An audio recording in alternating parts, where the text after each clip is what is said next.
On the 1st of June 1941, the President of the Board of Trade, Oliver Lyttelton, announced that a system of clothes rationing was to come into force in Britain with immediate effect.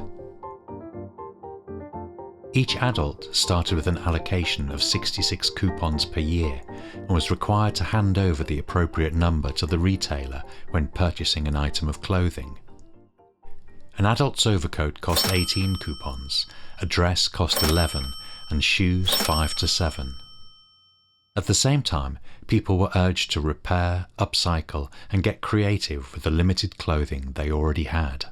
The ability to buy new clothes was severely limited by the coupons people had, and so that led to the introduction of the Make, Do and Mend campaign, which was a big push not only with clothing but across a whole load of household items, to encourage people to repair the clothes they had and also to alter clothing and to perhaps use old clothes to make into new garments, to cut down clothing to make children's clothes, and so on.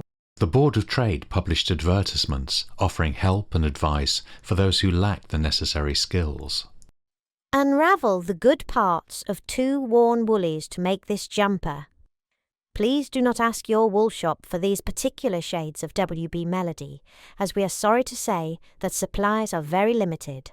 There was a lot of information put out by the government. There was a booklet called Make, Do and Mend, which contained lots and lots of ideas, not just for clothing, but across the household. Lots of adverts in newspapers and magazines, particularly featuring this cartoon character, Mrs. So-and-so, who was giving tips on how to mend a tear in your skirt or how to fix a worn cuff on your jacket.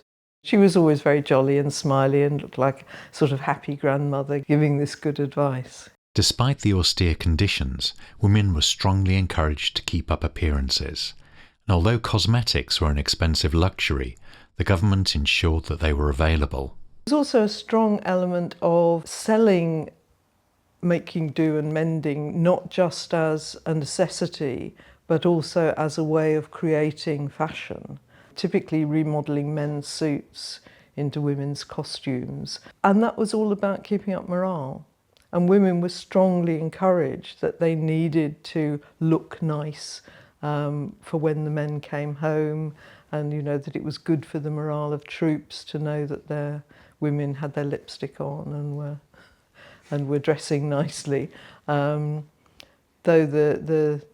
the struggle needed to do that must have been quite extreme in many households. One of the problems of the clothes rationing scheme was that a skirt, dress or pair of shoes required the same number of coupons regardless of quality.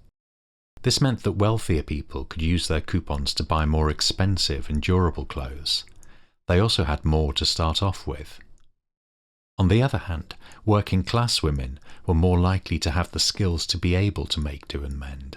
In general, poorer housewives would have those skills anyway because they would be used to making clothing last and would know how to darn, how to patch, and actually have been taught those skills in school because plain sewing was an important skill particularly for working class girls to learn because it could be a way of making their living.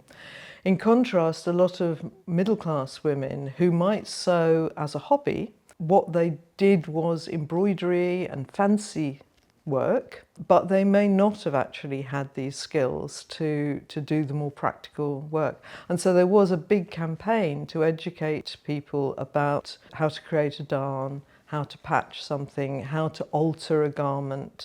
Slightly ironically, the WIs were looked to provide that education, whereas actually a lot of the WI women were precisely those who didn't have these practical skills. They were probably very good at embroidery, but not much else. The end of the war didn't immediately signal the end of rationing.